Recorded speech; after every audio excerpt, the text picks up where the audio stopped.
Welcome to Sons of a Gun, a podcast about the DC Universe. I'm Alex Gunn. I'm Justin, and Justin Gunn is who I am. Yes, and we are both sons of a celebrity father. We can't say who he is. And we have a late-breaking podcast episode. I know we've been gone for a couple of weeks, but we got to talk about this. The Joker Folie Deux trailer. Beautifully said.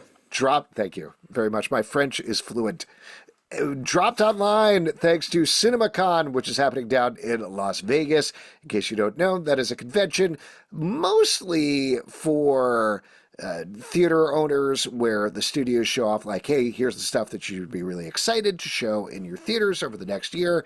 So they show off a ton of things, including Warner Brothers is doing their presentation, and they showed off the Joker Folie Deux trailer that also dropped online. Potentially, there's more things that dropped online as well as we're taping this. If we missed them, I'm sorry. But we did watch the trailer. Now, I will frame up first, and then I want to go over to you. When we did our comic book movie preview over on the Comic Book Club podcast for the year, I said, despite hating Joker Folie Deux was my most anticipated comic book movie of the year. Insane choice. Anyways. But the reason being, Joaquin Phoenix has been doing some really interesting stuff. Napoleon, mixed movie.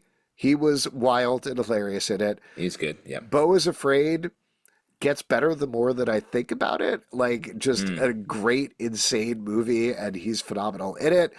And the idea that they were taking this thing that's such a love of edgelord movie like Joker and turning it into a musical with reportedly 15 songs in it with Lady Gaga, that's just like either absolutely brilliant and is going to take it to the next level, or it's going to be a car crash. Either way, I want to be in the theater opening night to check it out. So that's my setup there before the trailer, how I was feeling about it. Justin, now that you've seen the trailer, how are you feeling about it? I'll do a little setup too. I like the Joker. I'm sort of in the. I like the Joker, the first one. It is one of my wife's favorite movies, which is strange and alarming in some ways. But she watched that and she was like, well, your wife also, just to check, like, she was one of the people that got released the Snyder Cut trending, right? On Twitter back then. My wife is a bit of a Snyderhead. She's an edgelord. An edge lady, as I say. But she watched that movie and was like, is this what all comic book movies are like? And I was like, no, it is not. And it's crazy that you, A, even watch this, and B, love it. So we have a lot of space in our home for Joker. And then, so seeing this trailer, I thought this was a great trailer. Mm-hmm. It's very well done. And it makes the movie, because I think one of the things that maybe you didn't like about Joker, or that I think a lot of people are like, is you're in Joker's head for a lot of it. You're in Joaquin's head riding along. And this flips the perspective, I think, to the outside a little bit in a nice way, just based on the trailer. And I think that's a better place to watch this character and these characters interact. Plus, it seems like they're committing to a love story here. Mm-hmm. Yeah, so if you haven't checked out the trailer, first of all, obviously, please do, because we're going to talk about specific scenes, I assume, in it. But you are getting Joaquin Phoenix back as Arthur Fleck, who is the Joker. It seems like the thing that was not totally clear whether he did or not, which is executing Robert De Niro on live television at the end of the last movie, is something that probably happened. He's in Arkham Asylum, and he meets Harleen Quinzel, who does not seem to be a doctor here. She seems to also seems to be an inmate. She bonds with him. And again, just based on the trailer, it seems like they're also being more specific about, like, in the real world, they are in Arkham Asylum. They are escaping into musical fantasies over the course of the movie. All the stuff, I mean, I guess we'll see what happens, but all the stuff where they're in Harley makeup and Joker makeup does not seem to actually be happening. It's their flight of fancy. And maybe I'm wrong about that because we're basing it on a 2.5-minute trailer that doesn't have a ton of dialogue. But that's interesting. That seems like more of a choice than they had in the first movie, which I like.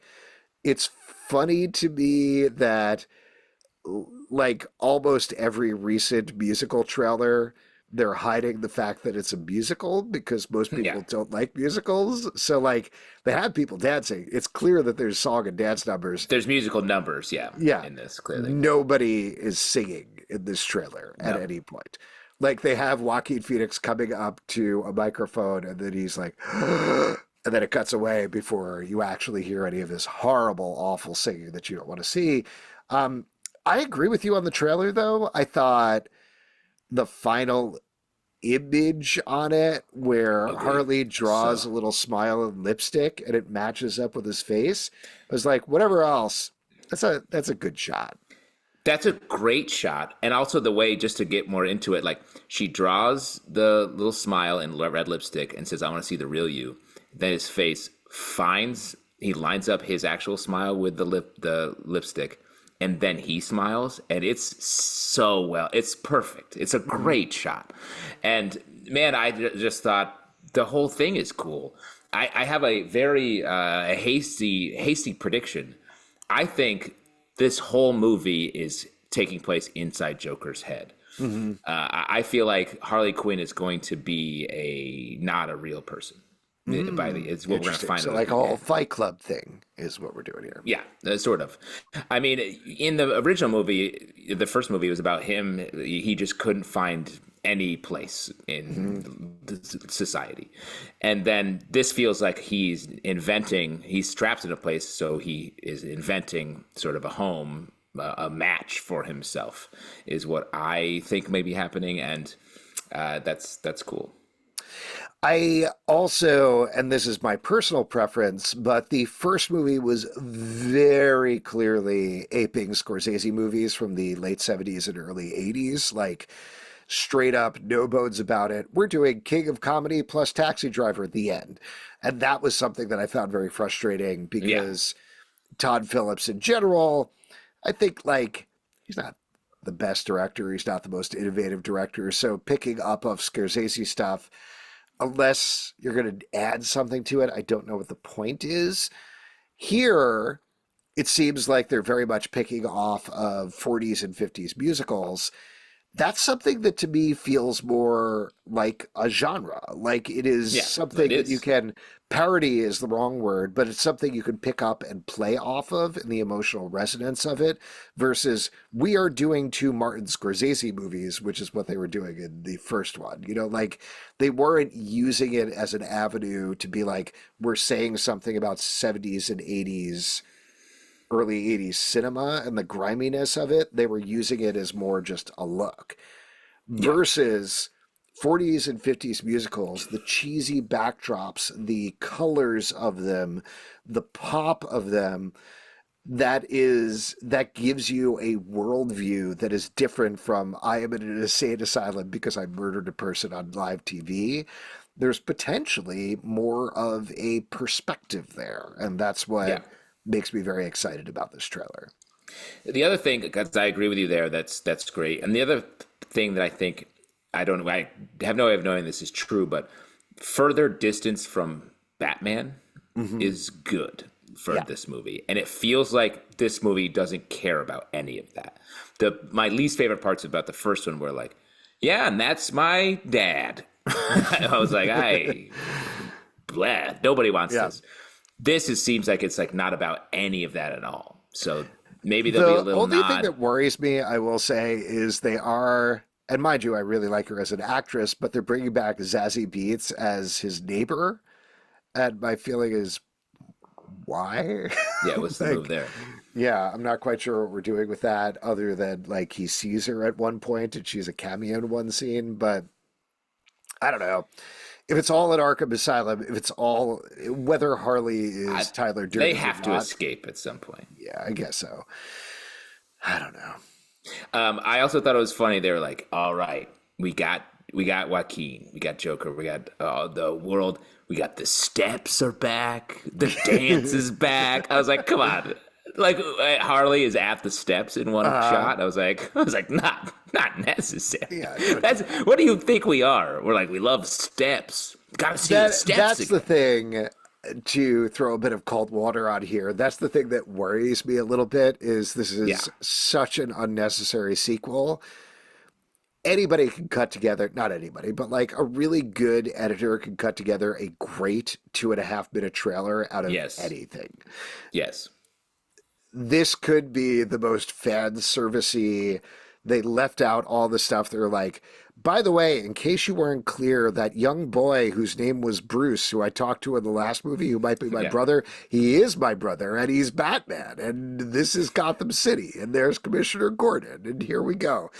All of that stuff could be in there. We're just not seeing it in Yeah. the trailer. If there is, that would be a bummer because I'm still kind of hyped for it after this Me trailer. too. I think they have I'm the hyped. opportunity to make something that is way more special and interesting than the first movie. Yeah, agree. And that's to have a trailer this good for that, like, is and a trailer that doesn't feel like it has to tell the story. It just is just showing us elements of the movie and of the story. Like that's what you want. Just The depends other on, thing that I throw out we there, don't know the story. yeah, we don't know the story. The other thing that I throw out there, just in terms of the cast, is like Joaquin Phoenix goes for it. Lady Gaga, usually for ill, and I think this is not necessarily her fault, but just because of the project she's got in, but like she goes for it. So Yeah. whatever this is, they are both 100% in on this project. So again, I don't know. That might be good news. All gas, no brakes, says Joker Folie Deux. Exactly. Well, there you go. Special episode of Sons of a Gun here. If you would like to support this podcast and all the podcasts we do, patreon.com/comic book club. Also, we do a live show every Tuesday night at 7 p.m. to Facebook and YouTube. Come hang out. We would love to chat with you about DC Universe stuff. Apple, Spotify, Android, or the app of your choice to subscribe, listen, and follow the show. Apple, at Comic Book Live, on Twitter/X, Comic Book Club Live on TikTok and Instagram, comicbookclublive.com for this podcast and many more. Until next time, Dad, I know you're busy on Superman and you don't have much to do with this, but the movie looks great. Yeah, you probably gave it a thumbs up, right, Dad? This is sort of our Folie Deux.